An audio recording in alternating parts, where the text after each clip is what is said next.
Hey students, in this video we're going to talk about part two of what derivatives tell us and what their derivatives tell us. All right, so this video we're talking about the second derivative. Let's hop over to Desmos to see this. All right, so I have this function, you can see the function.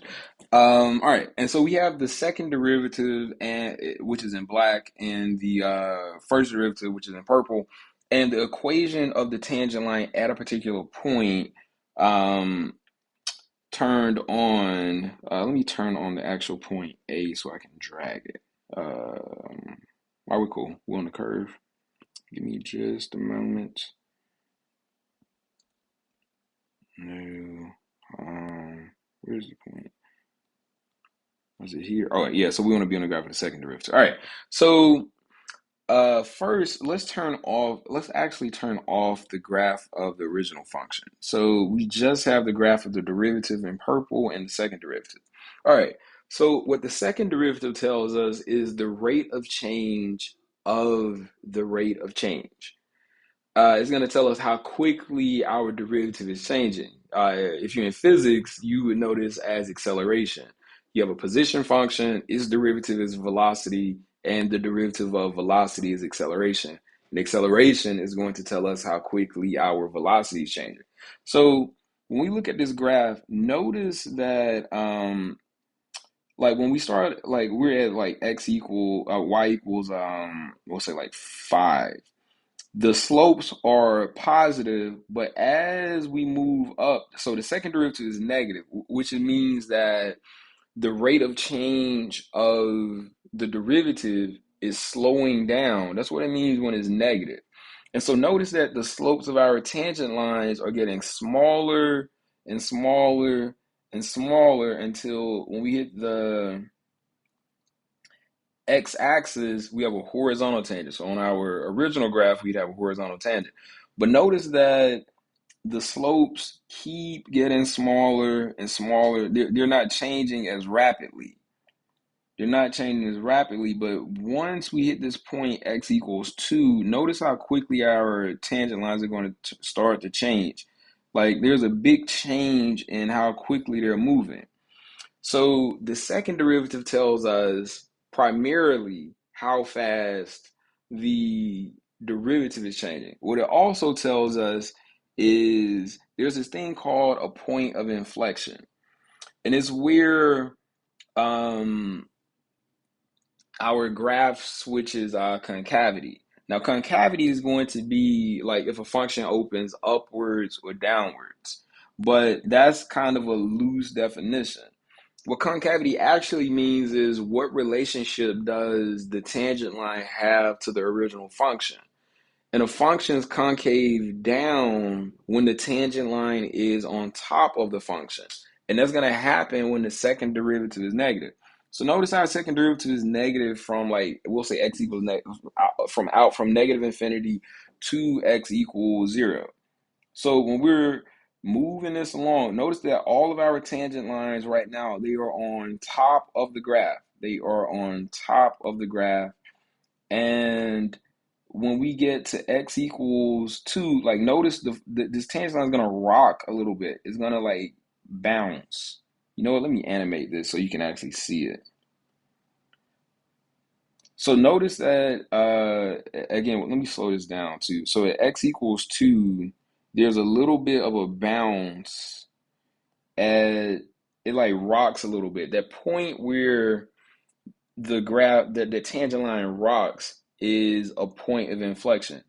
Also notice that when the second derivative is positive, now our tangent lines are below the curve. They're still in contact with the curve, but they're below. So, and this is concave up. The graph makes like this U shape, but it opens up. And so what we would think about as opening up is that you think maybe from x equals 1 to infinity, the graph is opening upwards, but that's not actually the case.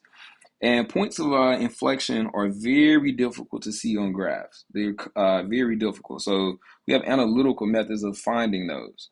So again, the two things that the second derivative tells us, it tells us how fast the derivative is changing, and it tells us where we have points of inflection.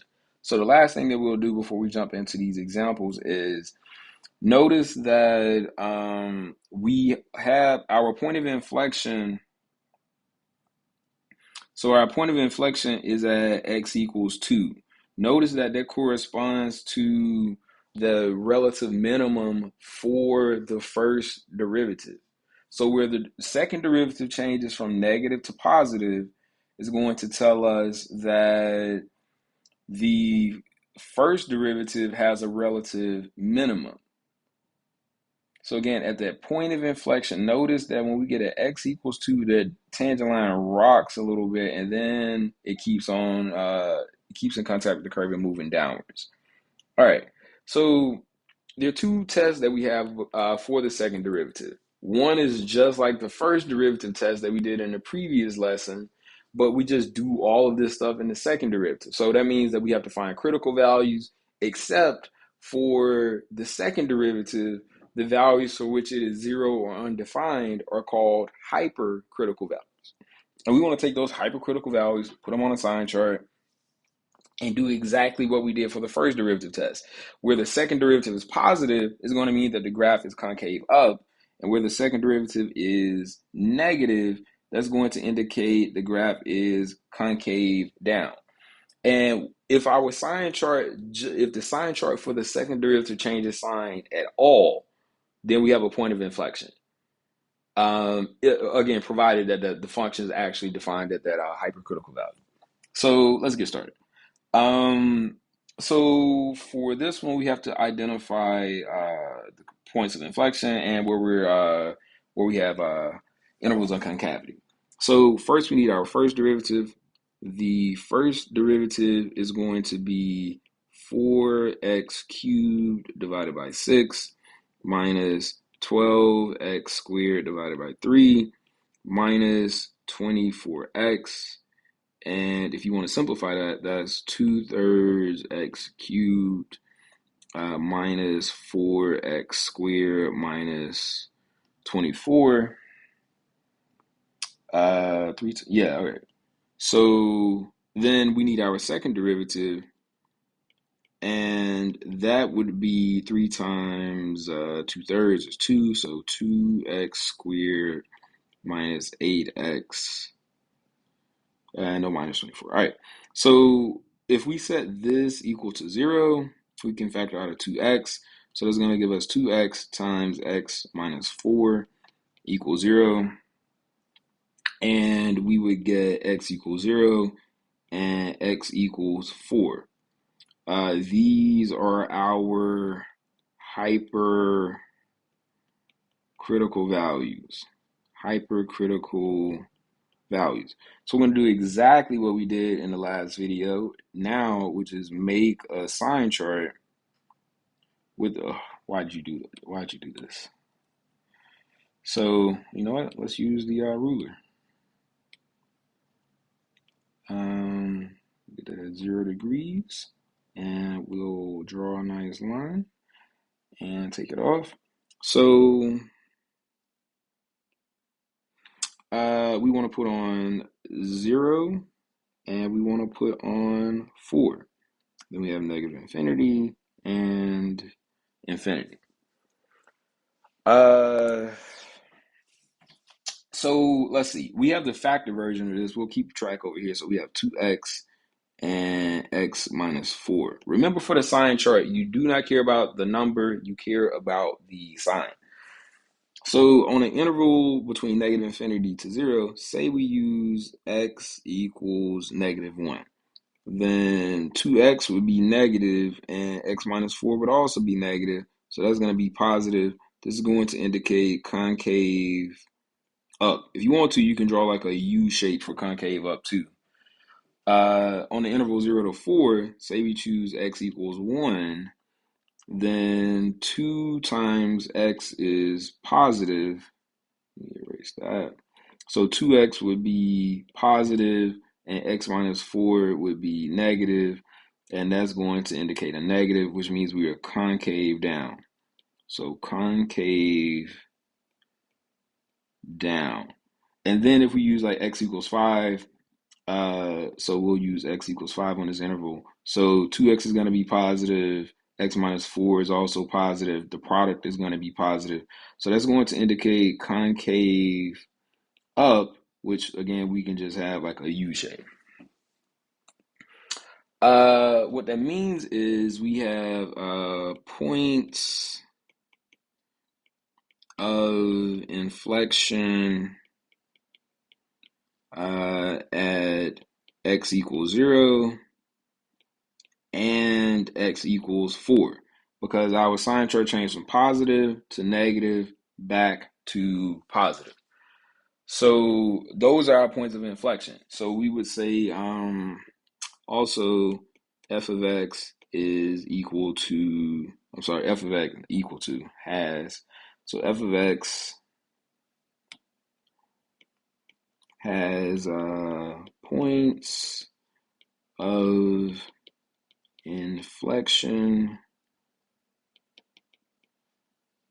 at x equals 0 and x equals 4, and is concave up on the interval negative infinity to 0 union 4 to infinity,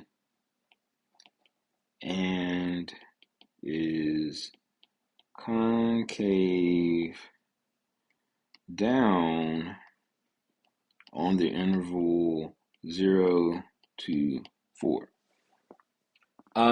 What we also know is f prime of x has a relative, so the derivative has a relative max at x equals 0 because the sign chart changes from positive to negative. We also know that f prime of x has a relative minimum at x equals 4. What this corresponds to is the maximum rate of change,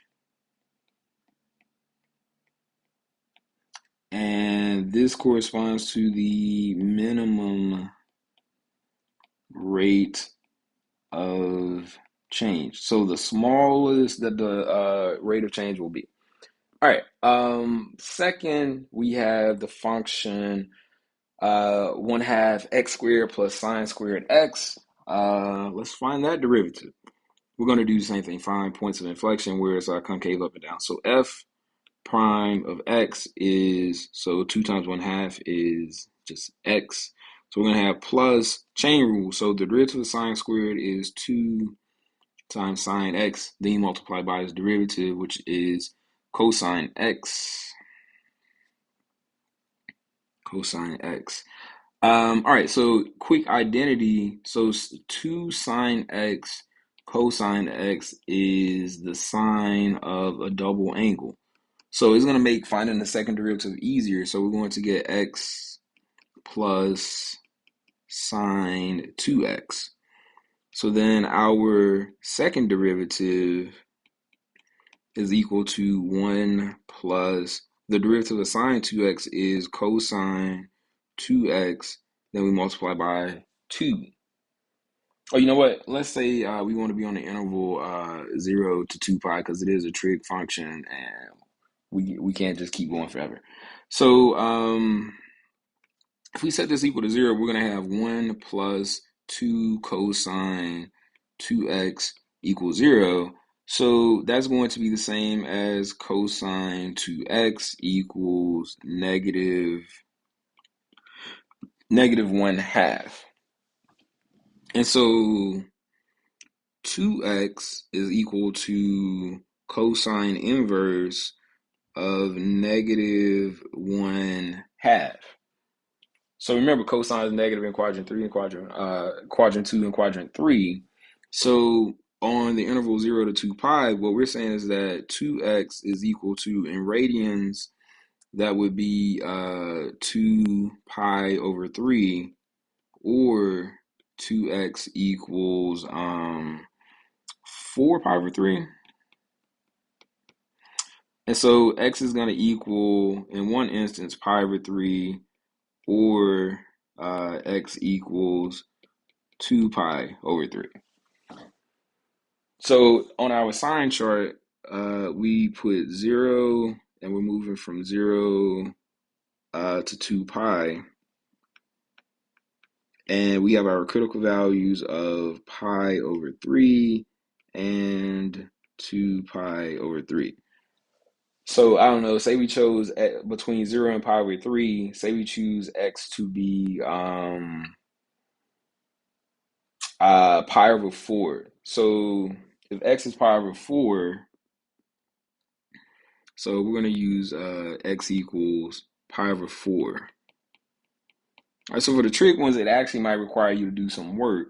So we'd have 1 plus 2 cosine. So 2 times pi over 4 is really pi over 2. Cosine of pi over 2 is 0. So that equals 1, which is greater than 0. So if x equals pi over 4, this is positive, which indicates concave up. Let's use between x equals pi over 3 and 2 pi over 3. Let's go with x equals pi over 2. So then we'd have 1 plus 2 cosine 2 times pi over 2.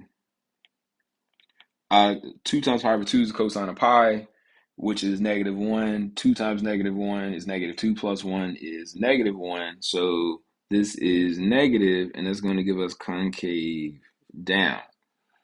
And then if we use, I don't know, x equals,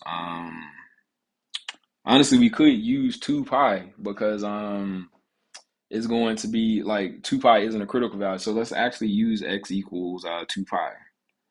So then we get 1 plus 2 times the cosine of 4 pi, which is 1, which is the same as cosine of 2 pi. So that is going to equal 3, which is greater than 0.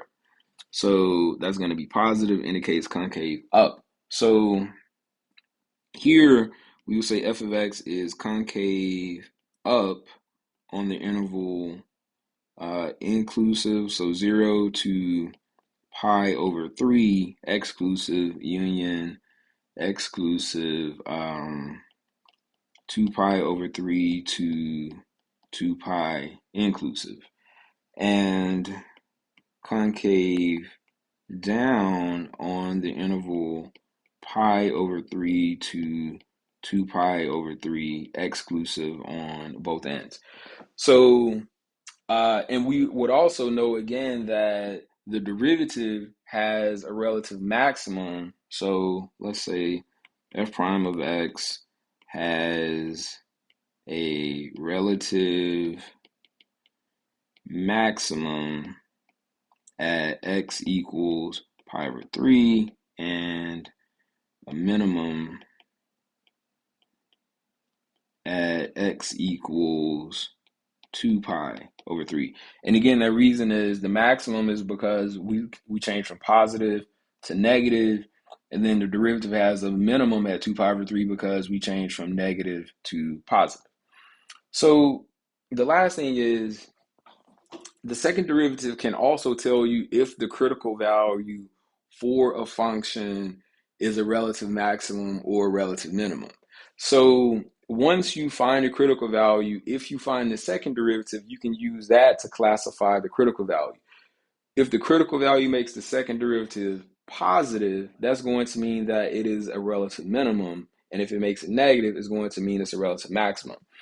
We'll talk about that reasoning in class. It has something to do with the slopes of the tangent lines, but we'll see that. We'll talk about that in class. So we want to find the critical values here and then classify them using the second derivative test. So f prime of x is 6x squared minus 6x, and if we set that equal to 0, we're going to get, we can factor out a 6x, so that's going to be x minus 1 equals 0.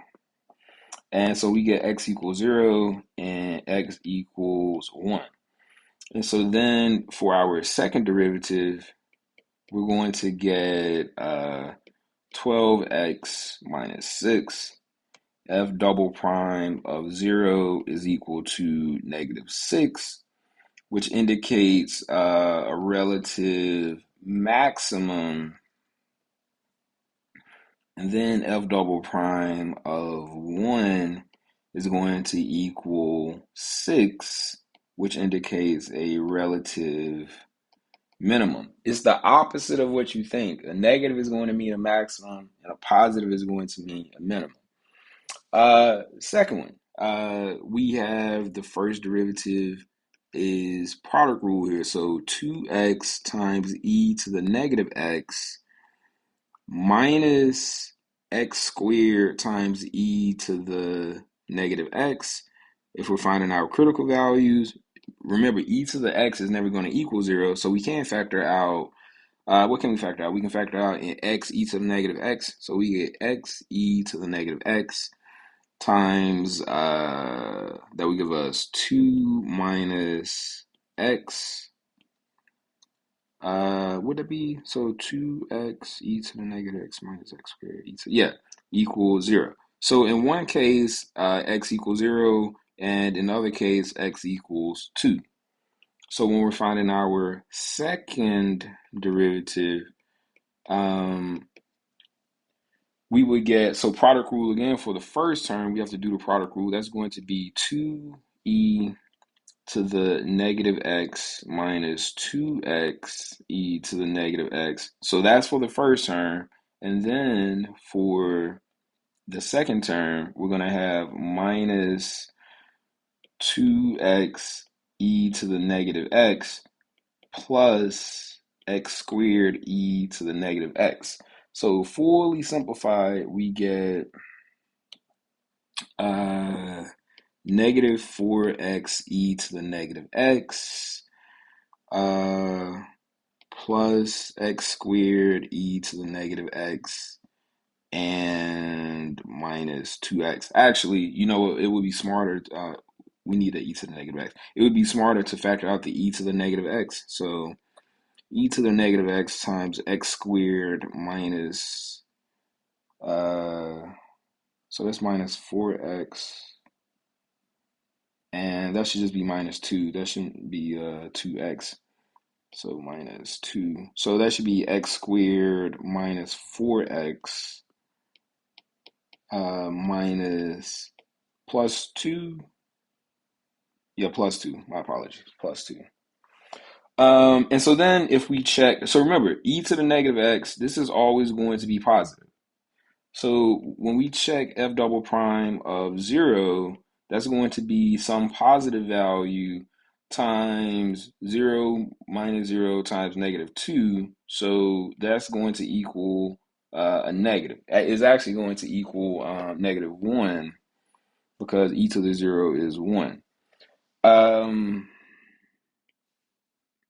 So what's that, 1? And so then f double prime of 2 is going to equal, let's see what we get. So we're going to get e to the negative 2 times 4 minus 8 minus 2, which is, what's that, negative 6. So negative 6 e to the negative 2, which is less than 0. So this indicates we have a maximum. This indicates that we have a maximum as well. They can't both be maximums. I mean, they could. Do we make a sign error here? Give me just a moment. So we would have x squared minus 4x plus 2e to the x. You factor out the e to the negative x. We substitute in 0. We get 0 minus 0 minus 2. Then we substitute in 2. You get 4 minus 8.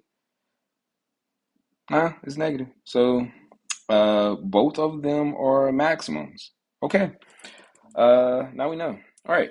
So, all right, kids, that concludes our video on what derivatives tell us, part 2. So the second derivative tells us where we have points of inflection and where the graph is concave up or concave down, and it tells us where the first derivative is increasing or decreasing. See you all in class.